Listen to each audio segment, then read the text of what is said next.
Real talk. She's so cool and she rocks. Darling Piere, name is Darling Piere. Let's go. She's so cool and she rocks. She's so cool and she rocks. Real talk. Welcome to Real Talk with DERLINE Pierre Louis. I am DERLINE Pierre Louis, and as always, without you, we wouldn't have a show. So I thank you so very much for tuning in and supporting us. We thank you for the suggestions of who you want to see as our guests on Real Talk. Remember to tell them, Real Talk is not mind your business. Real Talk, they have to talk about themselves. They have to talk about the traversities and what brought them to where they are today.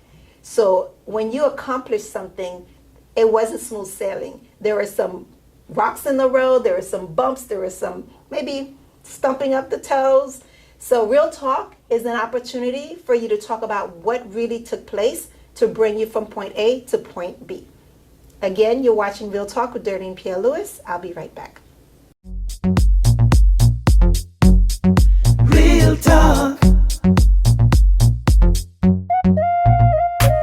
She's so cool and she rocks. Darling Piere, name is Darling Piere. Let's go. She's so cool and she rocks.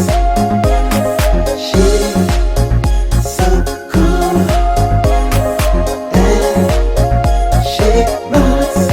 Real talk. Welcome back to Real Talk with DERLINE Pierre Louis. Have I got a treat for you? I know I say that every week, but it's because it is. You're going to see why. I have the honor and the privilege of sitting next to someone who has accomplished so much. And he is going to give you the opportunity to hear his story. And for you who is watching from another country, because I know we stream all over, and you would like an opportunity for you to practice or to see your dream come true in another country, we will give you the pitfalls, but we'll also give you the steps by steps that can help you accomplish that goal. Today, my guest is none other than Dr. Johnny Michel. Johnny, don't be shy. Do not be shy, Johnny.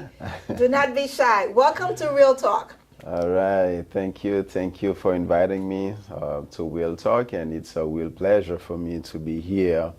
And thank you to everybody for tuning in. And I'm here to give you some tips and pitfalls and how I did it and what I do to be here. Yes, right? some wins. Exactly. So we said doctor, but what type of doctor are you? Currently, I'm a primary care doctor. Okay. But is that also known like an internist? Yes, exactly. I'm going to be learning. You're going to be teaching me a lot of stuff. Exactly. Yes, it's exactly an internist. But when you're an internist, there is so many other things that you can do. But as a primary care doctor, you're restricted. No, I'm not restricted because the primary care doctor, it's the entry of the system. Okay. The primary care doctor, I don't know if you watch football, it's like the quarterback of the system. Oh, really? Oh, well, excuse yes. me, quarterback. All right, let's talk. You got my attention. Let's talk. Yes, the primary care doctor is the quarterback of the Because system. you're able to see every function of the body. And, okay, exactly. I get it. The primary care doctor is a quarterback in terms of... in basketball, we can say point guard. Yes. Okay. Yes. It's the coordinator. It's the distributor, you know. That's true, because yeah. sometimes if you want to go see a specialist, you have to go through your primary care Exactly. to especially with HMO, to refer you to a specialist. Exactly. Okay. Exactly. So it's the entry point. It's the quarterback. It's the coordinator. It's I can say it's a very important piece of the Of puzzle. course, I see that. I didn't really see. I told you I was going to be learning. Ladies and gentlemen, welcome to Real Talk. Okay, you're never too old to learn something new, and I love learning. So basically, what you're saying is, as the primary care physician, you get to see. Do you service the whole family, or you just service women, men? Who do you service? I service as a primary care internal medicine. I service 18 and above, Okay. men and women. Okay, so adults. And adults and all sex and no sex and everybody. I know, because people have no sex now. They're binary. Exactly. All these different I terms deserve, I can't keep yeah. up with. I know you have to deal with that. I don't I really have sure to deal with will. that in my industry, thank God. But how did you didn't just get up one day and wanted to be a doctor, or did you? No, Okay, no. so tell us a little about Johnny. It didn't start like that. I remember how the idea started. I grew up in Haiti, Okay. in Pétionville. I went to school for people who know Pessalésien Pétionville, okay? Like everybody call it. This school was the center of Pétionville. Okay.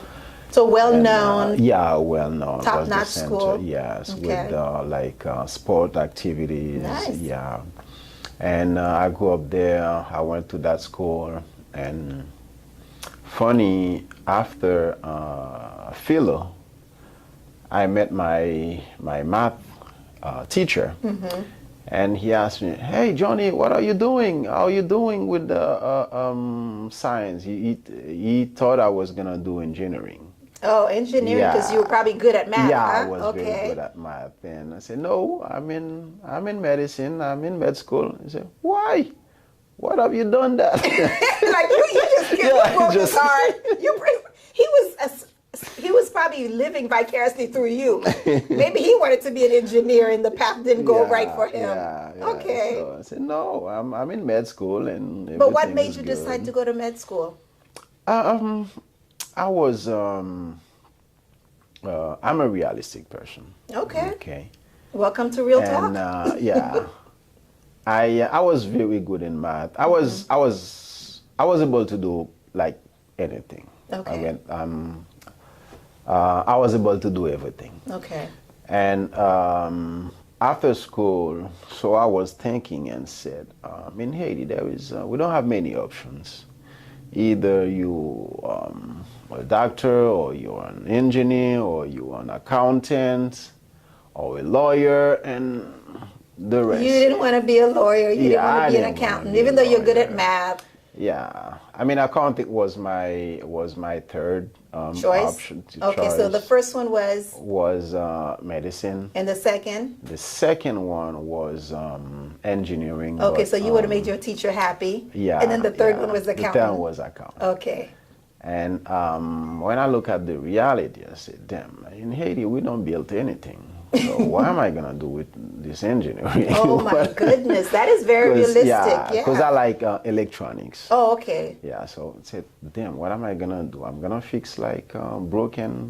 Broken fence. broken jukebox, and say, no, that's not what I want to do. Say, okay, let me do medicine, because I was good as well in biology. Okay. And so I only subscribed to one med school. And got accepted? I studied.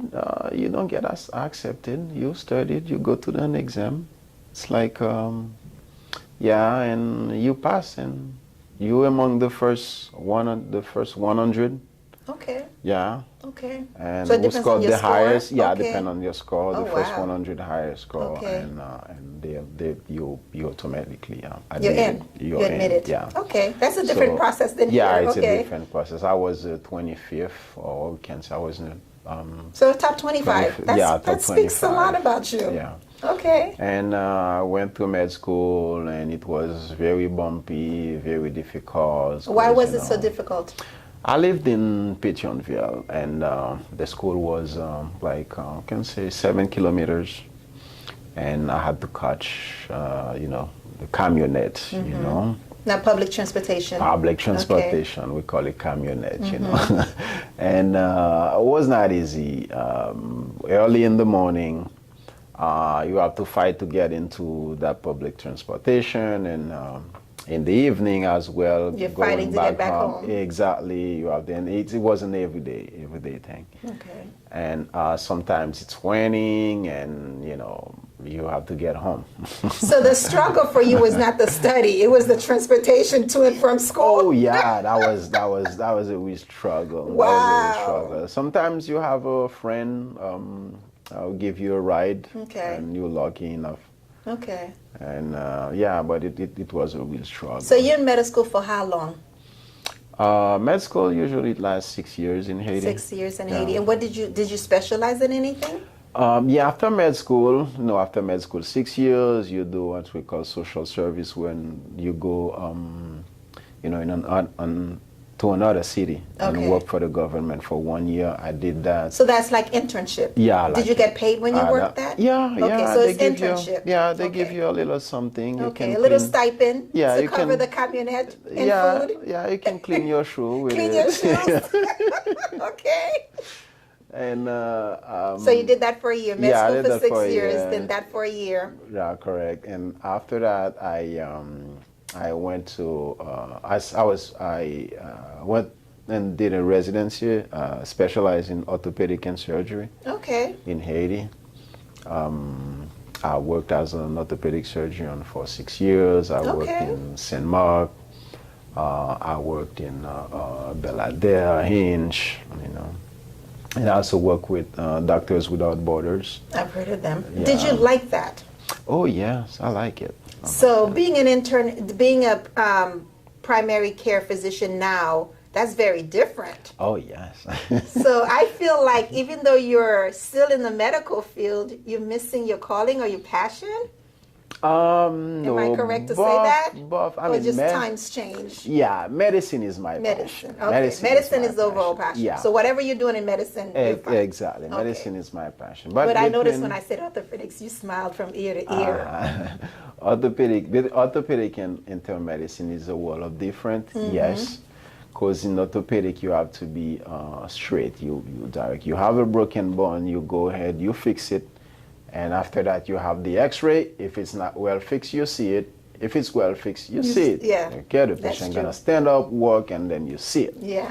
Now, internal medicine, it's more like reasoning, thoughts. It's more like processing information. That's what makes it interesting. Okay. Yeah, you gather Process the of information. elimination. Yeah, you gather the information from the patients. You're gonna process this information and try to, put them together, find a diagnosis, build a treatment plan. It's really. I mean, I love both of them. I can see the engineering part of your brain liking the internist part.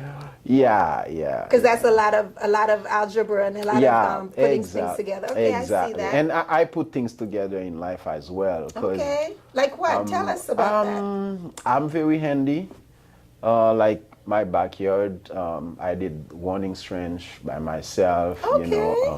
Yeah, I did a lot of things.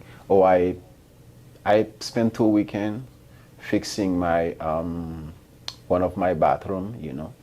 Yeah, I do a lot of things. I'm not only, if medicine decide, if people decide, okay, I'm not gonna get sick anymore, so I'll start being able to make a living. Give me a call and let me know what you've used that allowed you to no longer get sick, and I will pay you whatever you want for it.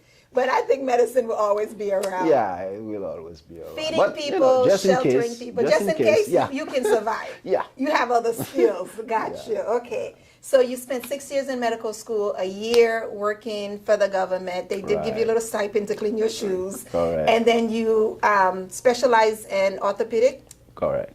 and you worked 6 years in that capacity. Right. What brought you to the United States? Who brought me to the United States? Better question. Okay. Who brought you to the United States? My dear, wonderful, beautiful wife, and they want me to stay in Haiti even when I didn't want to come at first. And but finally, I listened to her and decided to come to Worcester to start a new career. Yeah. It was not easy. Decision was not easy. And getting there was not easy. And but I did it. So let's talk about the transition, because I know when you leave a country and you were a surgeon, or I have a young lady that I know, she was an eye doctor in Cuba, and when she came here, she needed to do, I think, 8 years. But I helped her find a school that was willing to do 4 years because of the credential. I guess we were talking about the accreditation, the school that she went to in Cuba, and their reputation, and plus she had already graduated and was already practicing. So they looked at all that, and they were able to cut it down from 8 years to 4 years. But she still didn't go through the process because she didn't have the support of her husband. But with you, your wife wanted you to come here. Oh, yeah. So you had the support. So did. explain that transition to us from Haiti to United States, and then you have to go to school to get all your credentials so that you can be a practicing doctor here. Yes, we're gonna talk about it. 2015, I decided to come here, but I started studying. First, to enter the system, the medical system, whether you studied in Europe, whether you studied in Africa, or you studied in Asia, there is only one door. You have to take 3 exams. They call them USMLE. The 3 steps. And that's what I did. I started studying for the step 1 while I was... Is that in English? Yes. Oh, cool. So that made the transition even smoother. Yeah. Okay. Yeah. So I always studied in English when I was in Haiti. So I always like English because, in Haiti, they teach English in Spanish. In Spanish in school. So I took advantage of it, and that helped me a lot. I studied for that exam 2015. I came here. I spent 1 year here studying only because my wife, thanks to my wife, she was really supportive. That's nice. Even when I wanted to go to work, but no, she knows how hard this is. You need to focus. She didn't want to. She didn't want to. I felt uncomfortable because I was a surgeon. You're the man. You used to make your own money. Yeah, I was a surgeon. I was my own boss. I was the boss, Yeah. And then the ego got stroked, huh? Yeah, but I knew I had a better goal than that.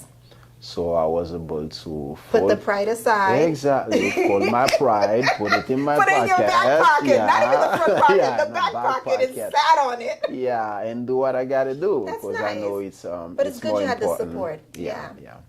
I was lucky enough, so I had a wonderful wife who understood the importance of studying, and she pushed me. So you passed the first exam? Yeah, I passed the first step in 2015.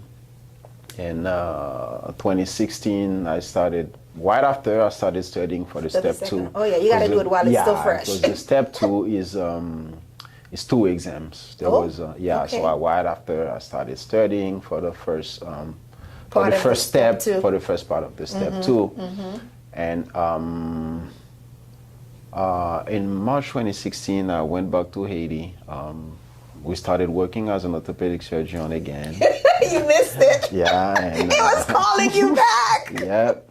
While I was still studying, and I was going back and forth. I took the first part of the exam. I passed it.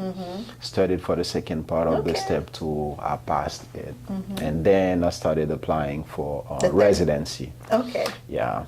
I started applying application for residency 2017. And the application process by itself it's another exam.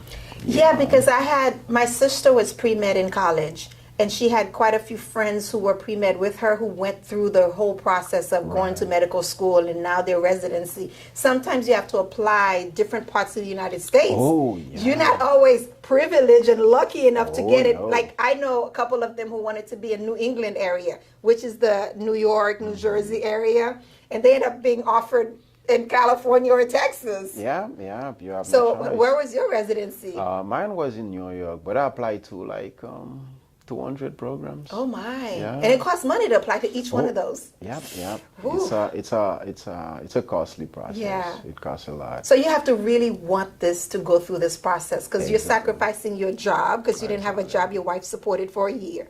And then you went back to Haiti and went back into your first love, you know, of orthopedics, but you were still studying it.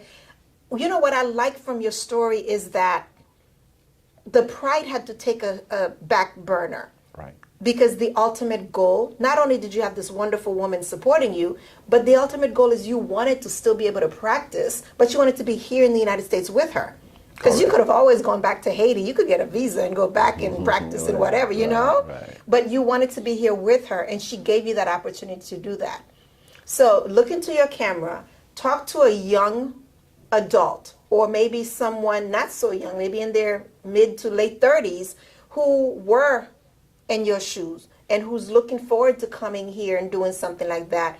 What are the processes? And if they needed help, where could they go to get the help?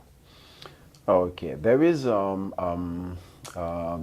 of, I have a lot of colleagues as well who studied in Haiti. They want to come here and, you know, continue practicing medicine. And there is help available for them. And we have a network of, I can say former physician in Haiti. Okay. And we also have the AMHE. Okay. AMHD? Yeah, AMHE. AMHE, what does that Yeah, stand it's for? like Asian physician living abroad. Okay. Yeah. So they're giving back. They're helping. Exactly. Oh, wow. Exactly. I like that. Paying it forward, except they're going back and paying it. Exactly. Okay. We have this, you know, organization here, and who is that also helping, you know, and we know each other. Okay. You know, and we try to build a network. I have a WhatsApp group as well with all the physicians who studied medicine in Haiti. So if they studied if they were a physician in Haiti, how would they go about being part of this group to get the help if they want to come abroad? It's easy. Just contact one of us, someone you know. Look into your camera. I told you this is real talk. We're gonna pass the baton on and help somebody else. Right. It's just because we have Facebook groups. You know. Okay. What is the Facebook group called? You know, Faculté de Médecine. Faculté de Médecine. Ancien de la Faculté de Médecine. Okay. And then what's the WhatsApp? They can go on that. Yeah, we have that. You can just go on that. Just shoot the message. Okay. I would like to, you know, be a part of the group. Yeah, I would like to be a part of the group, and anybody will be happy. You know, just send me your phone number, and I will add you to the group. All right. You know? Well, this was Real Talk with DERLINE Pierre Louis, and I am sitting next to the Dr. Johnny. Thank you very much for coming on board. We're about to take a quick break, and we'll be right back. The Facebook group is called Faculté. Ancien de la Faculté de Médecine. Yeah, you heard him, what he just said. And that's what you can go on Facebook and send a message to any members of the group, and they will be able to help you. But you have to be serious. As you can see, this is work. Passing the 3 tests, exam, and then applying for residency. You have to have a support system in order to do that. But nothing is impossible. If you're passionate about it, this is what you want to do. Right now, pick up on your English, read, write, practice, speak, implement. That way you can be better equipped to when you do come, you can take these exams. You're watching Real Talk with DERLINE Pierre Louis. We'll be right back. Real talk. She's so cool, and she rocks. DERLINE Pierre, name is DERLINE Pierre. Let's go. She's so cool, and she rocks. She's so cool, and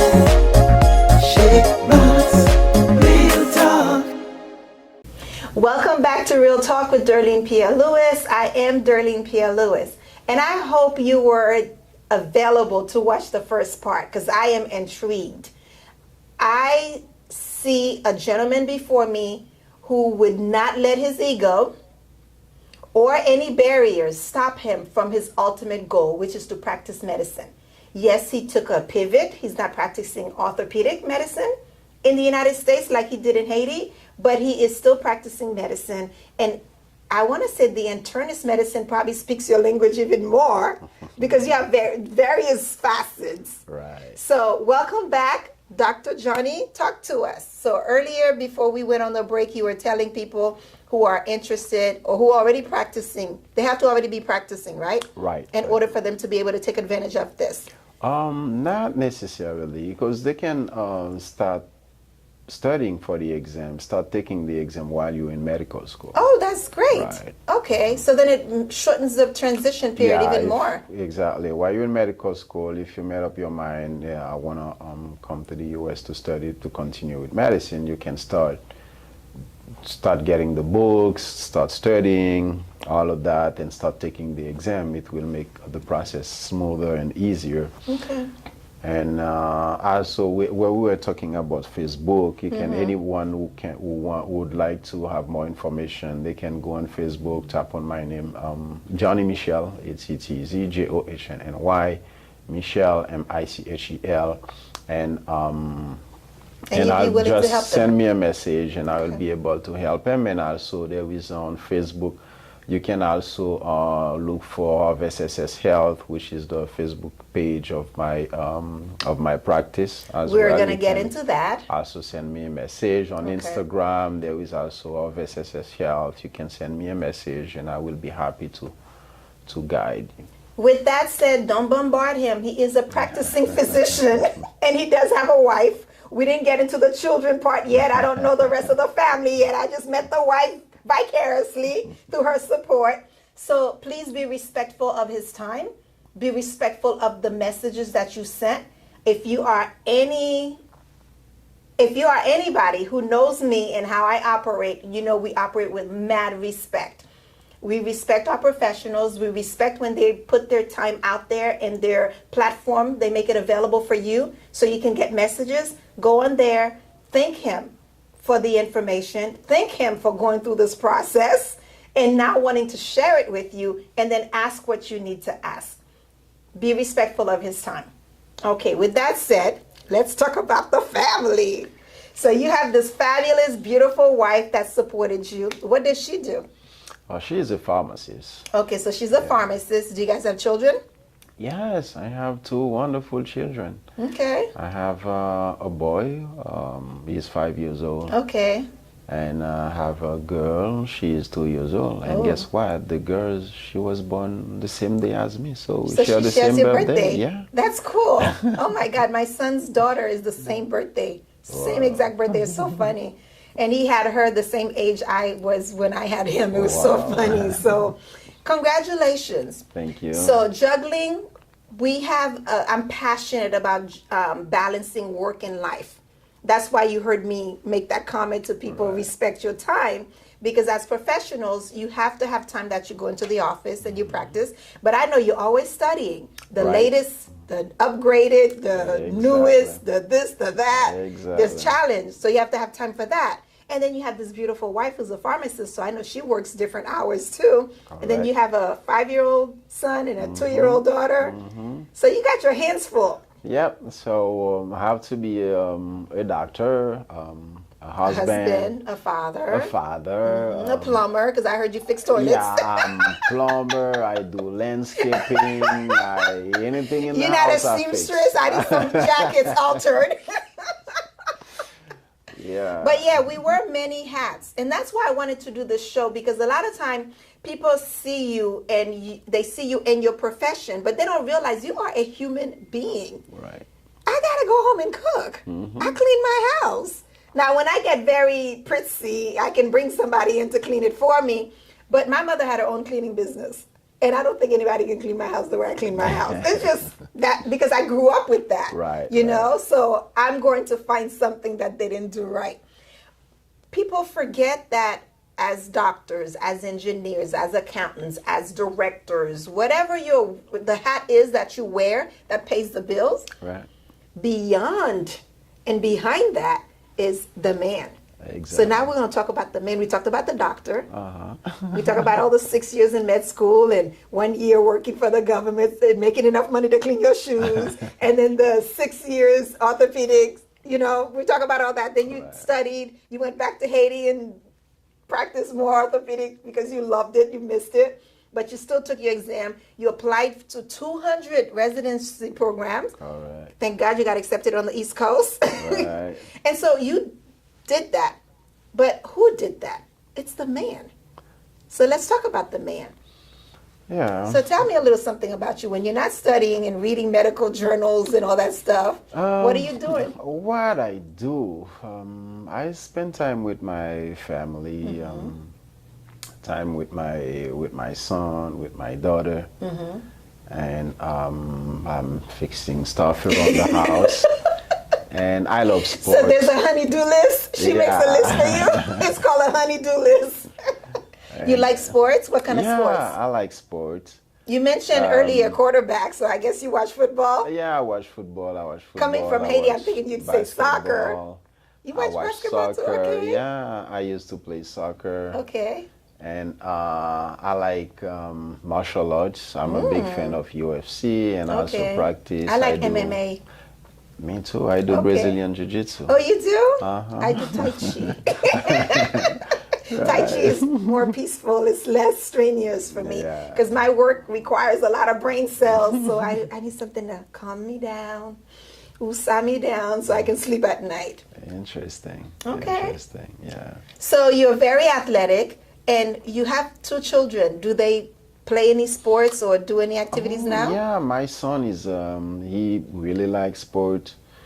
He did taekwondo, he does gymnastics, Okay. you know, and he started jiu-jitsu, but he decided he was not gonna continue He with has it. time. Yeah, and he played football. He's really good. So at you played flag football? Yeah, flag football. Okay. He's really good. Because he's still young for regular football. Okay. Yeah, he's still good. Okay. He's very good in flag football. Okay. And yeah, he What is your plays 2-year-old soccer. doing? Oh, he played soccer too? Yeah, he plays soccer So the too. second after his dad. What's your 2-year-old doing? I mean, My she's 2 years still old- young. Oh, he also swim. He's very good at At swimming. swimming, okay. Look He's at a this. fish. He's an athlete. He's a fish, yeah. Okay. And my daughter, for now, she is only swimming. Okay. Yeah. But that's good. Yeah, she is only swimming, but she wants to do everything. She's kicking the ball. She's. She wants to do what her big brother's doing. She's going to be like a little tomboy. That's how I was. So I have an older brother, me, and then I have a younger brother. Oh. So I was sandwiched. So I wanted to do whatever they were doing, climbing trees, playing marbles, listen, Yeah. flying a kite. Yeah, she's you know, trying to do everything that Yeah. her brother. And she's a daredevil. She's probably not scared to do anything. Nope. Wow. Wow. So when you're not fixing toilets and you're not going down your honey-do list, what do you do for you? For myself, I you know, I go to church. I pray. I mean, spiritual life is very important for me. Okay. And I mean, for me, that's beside sports, you know, lifting weight, jiu-jitsu, watching movie. Okay. I'm a big fan of science fiction movie. A big fan Okay. of Marvel. Oh, okay. Yeah, those are, you know, You probably grew up on Transformers. those magazines and stuff. Oh yeah, Were Strange you a magazine. collector? Yeah, I was.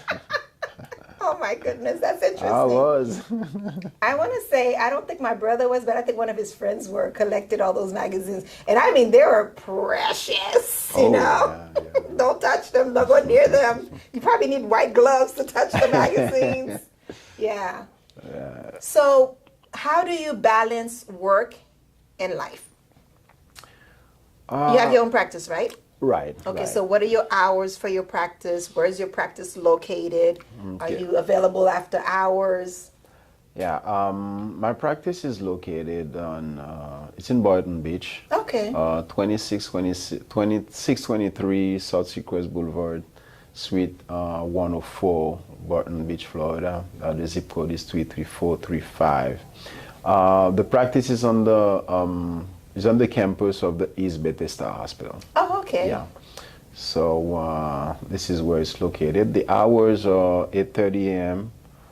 To 5 p.m. from Monday to Thursday, and on Friday from 9 a.m. to 3 p.m. Okay. But I'm available on after hours. If a patient needs me, they can call me. If they need to refill their medications, they have an emergency, they have questions, I'm available. Okay. You know, and that's one of the things that Being a doctor. being a doctor is being always be available for others. So that's why I said, how do you balance the work and life? There's got to be a balance. Yeah.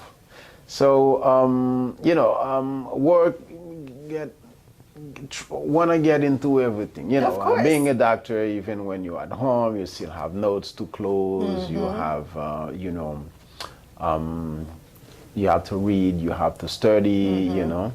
But I try not, like family time. Like Yes. today after work, I get home, and I had to help my son with his homework and give him a shower and get ready and To come and here. to come here. Okay. And every day after work, I help him eat, do his homework. So give you're him a available. shower. You balance it out. Yeah. I So put let's him say you're in to the middle bed. of giving a shower and your phone rings and it's a patient needing a prescription filling. I mean, a refill doesn't take that long, right? I'm giving him a shower, so I won't be able to Answer the grab phone. answer the phone right Yeah. away. So So I you will don't have like a return. call system? Like I thought, I don't know, because I remember when I used to call my physician for my kids mostly, they had an answering. Yeah, sometimes they have an answering system, but it's a new A new practice? brand new Okay. practice. Okay. I will have it, but as now, Okay. I'm the one being available You're the for answering my system. patients. I'm the answering system. So you're literally available 24 hours, 7 days a week. Yeah. So you're but- not open the weekends? No, I'm not open on the Okay, so weekend. Monday through Thursday, 8:30 to 5 p.m. 5 p.m. and then Friday, 9 a.m. to 9 a.m. to 3 p.m. So you leave early Friday. Yes, I leave Okay. early Friday because I have my jiu-jitsu class at 6. Okay, so you have to make time. Yeah, I have to make time. Okay, I'm I see that. I'm not. Like I tell people, every single one of us, black, white, rich, poor, homeless, living in the mansion, the White House, the president, we are all gifted 24 hours Right. equally. How you allocate your time, sometimes, for the most part, is up to you. Right. But some people, like nurses that work 12-hour shifts, your wife is a pharmacist, so does she do 12 hours too? No, she doesn't work 12 hours. She works like, let's say 8:30 4 or 5 days? to 6. Okay, so she works 4 or 5 days a week. Okay, Yeah. so depending on your job schedules, like a lot of people in the medical fields, usually 12-hour shifts, but it's usually 3 12-hour shifts. Right. So you have 4 days. That's 24 hours times 4. Yes, the first 24 hours after your last 12-hour shift, you're probably sleeping most of that because your body needs to catch up and recoup. But then if you don't allocate the time to have the time to do your yoga or to do your jiu-jitsu, go swimming, go visit your mom, go visit your uncle, whoever elderly person in your family, go do your hair, go do your nails, you got to make time to pamper yourself. So every single one of us is gifted 24 hours. Right. We can allocate time. But most importantly, you need to take time for respite. And sometimes that respite doesn't include everybody else. It means your time. Right. When my kids were little, I said, Mommy needs 10 minutes. And my 10 minutes was either in my backyard where they couldn't see me or in the bathroom. I needed 10 minutes where I didn't have the phone. Nobody needed anything from me. Nobody knew where I was. 10 minutes to breathe. And sometimes I would turn on the shower and spray some, spray, like lavender spray, whatever. And just breathe that in and exhale and get rid of the day, all the tension. And now I can put on my mommy's hat and be mommy or wife, you know? Right. You have to be able to do Yeah, that. you have to recharge. You have to recharge. You have to find a way to recharge yourself. Otherwise, you won't be able to make it. And, you know, the 24 hours, when you look at it, it's not enough. Is it now? It's not enough? It's not enough. But it's up to you what you want to, how you want to manage it, what you want to do with it. And, you know, there's no time to waste. You cannot afford to waste the It's time gone. because it's precious. And It's once precious. it's gone, it's gone. Yeah. If yeah, somebody you can- steals $10,000 from you, you worked and you earned that 10,000. Yeah. You're going to work and earn another 10,000. But that time, 5 minutes, 10 minutes, 20 Yeah. minutes, it's gone forever. Yeah, you lose the time. You know, you don't do anything with it. It's lost forever. It's lost It's lost forever. forever. And you know, and you're gonna feel it. You know, you're gonna feel it. Because I've met people who sitting like, oh my God, I'm approaching this age, or oh my God, my kids are all grown and I didn't do anything with my life. I always wanted to go back to school and do this. Always wanted to do that, but I didn't have any time. But we all had 24 hours. Right. And if we really sit down, like what we do in our office is we each have a binder on our desk, and it's in increments of 30 minutes. We document everything we're working on. So I get a phone call right now, and it's from Dr. Johnny, and it's, what time is it? 7:30. So I put, it's 7:30, already doctored, call from Dr. Johnny. And then I put a brief little note, what I talked to you about. Right. You know, Dr. Johnny wants to reschedule his appointment. And if it's something I can do right away, I can reschedule it. Or we have a task sheet where we assign it to somebody else to reschedule that. Because sometimes everybody wants to talk to you, you're the doctor. Your Right. nurse could help them. Your receptionist could help them, but they don't want to talk to anybody else. They want to talk to you. Exactly. Just like with Yeah, me. I want to talk to my doctor. I want to talk to my doctor, and there's things that the nurse could help them with that they can get right away. Right. The doctor's not in the office right now. The doctor will be back tomorrow at 8:30, but I need to talk to him now. Like on Friday, you close at 3. But let's say as the practice grows, you may still be open until 5 for people to come and pick up prescription or Correct. drop off stuff. You don't have to be there. Yeah. But they want to talk to Yeah, you. exactly. So how you structure your business, this is not mind your business. So I just want you guys to know this. I just want to plug this in. We're talking about time allocation. You can actually sit down. I usually try to do that on a Sunday afternoon when I'm chill and I'm relaxed to project for my week to come. Like I know next week the office is going to be closed Thursday and Friday. So Okay. that means I have 3 days. Right. Really 2.5 days, because Wednesday, half a day, 2, 3 o'clock, we'll probably close. So what can we get done? What needs to be done? Next week is the 20th. Today is the 16th, 17th. We have a lot of deadlines around the 15th of each month. Right. So if we didn't finish that, we still have a grace period of like 3 or 4 days. So we have to make sure next week before we leave that office that everything is done before we leave. Exactly. Because then when I go home on Thursday and I'm home on Friday, I don't want to be thinking about the office. And that's where I feel like a lot of time we don't manage our time. Because I'll go on social media and people accuse me of not being good with social media. I'm really not that good. I have somebody who helps me at the office, but there's still stuff that requires my attention. And I'll go on there, I give myself a timer. Because you can lose so much time on social media. Oh, yeah. Seeing what Scrolling- everybody's doing, who's doing scrolling that, down, who's going where, you scrolling, scroll, you scrolling. this, you look at messages. Like I have a bunch of messages and I'm like, I don't have time for this. You know? So-and-so updated their profile. Congratulations. You know? I don't even want those coming into my inbox. I stopped that. Especially with Facebook. LinkedIn, I've been really bad with LinkedIn because it's more conversational. Right. You know, it's more a professional platform and it's more conversation. People want to connect with you. They want to have coffee with you. And that's how you're going to grow your business, these networking events. You're Correct. here on For Jasper TV. People are going to say, oh, we have a new doctor in the city of Boynton Beach, located where? On Seacrest, the Bethesda East Hospital. Perfect. That's down the street from me. Instead of driving to West Palm, I'll go see the doctor. And you're Haitian. Oh my God, and he's black. Because we try to support our own. Right. And so your practice may pick up. You have more people. And as you promote on the radio show, as you promote on the TVs, you're going to have more practice. Then you have to allocate your time even more. Right. Because right. you're going to have to see more patients in that day. How do you see more patients without dropping the quality of service you give to your patients? Because that's a complaint I hear a lot. Yeah. Patient and doctors. Yeah. Now, the first thing is listening. Yes. No, it's listening. Because if you take the time to listen to the patient, you will know what they really need and what to focus on. Okay. Okay. And also, you also need to, let's say, the patient may come with 5 problems, and you have to, communicate with the patient. Not only listening, but communicate. Have a plan.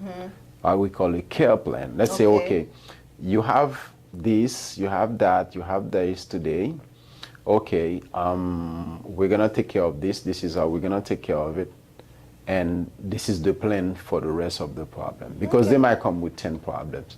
Usually, you have 15 to 20 minutes to see a patient. Yeah, that's what I was gonna ask you. Yeah, How long do you have? you will never be able everything. to take care of everything Okay. in 20 to 15 minutes. Otherwise, you're gonna spend 1 hour with one patient, and then all of the other patients gonna, sitting in the waiting room, complaining, and they will leave you, and you'll have to close the business.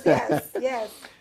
So it's really tricky, but most importantly is to listen and to communicate. Okay, because if you don't give the plan to the patient, if you don't let them know, okay, this is what I'm gonna do, this is what we're gonna address today, and you can schedule another appointment so we can address those that are not really pressing, not important. Yeah, not urgent for now. Yeah, they're not pressing. Yeah, but we can address them, step by step. Visit.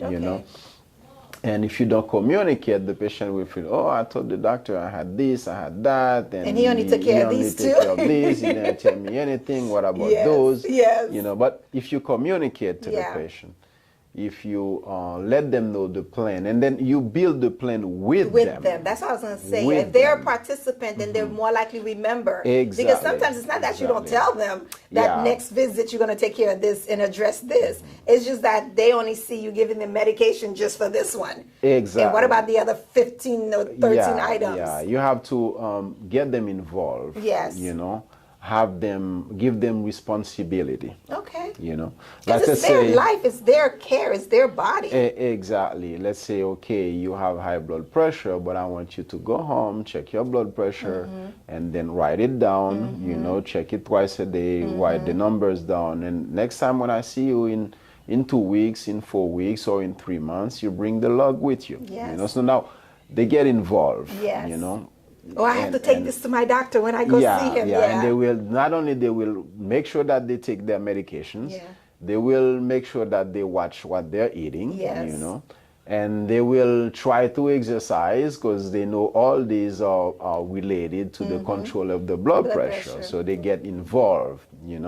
And why? Because you communicate with them.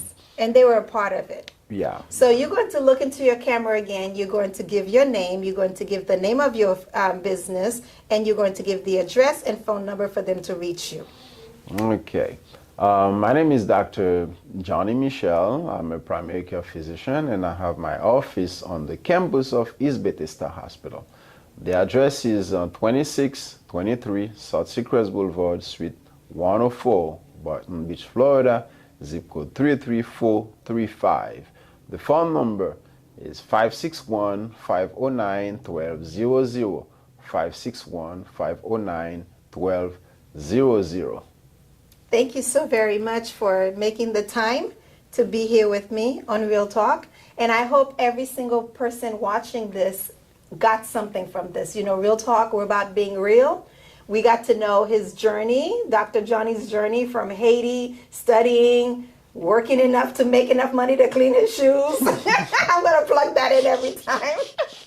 And so, making enough money to get on the camionette too. Yeah. So we heard his journey about how he went about going to medical school and becoming an orthopedic doctor, coming here, transitioning, taking the 3 exams in order for him to be able to participate in the residency program in order for him to get his license here in the United States. So we thank you so very much for tuning in. Every time we have the privilege and honor to speak with someone and get to know them on Real Talk, it is an honor for us and a privilege for you. Have a great day on purpose. Real talk.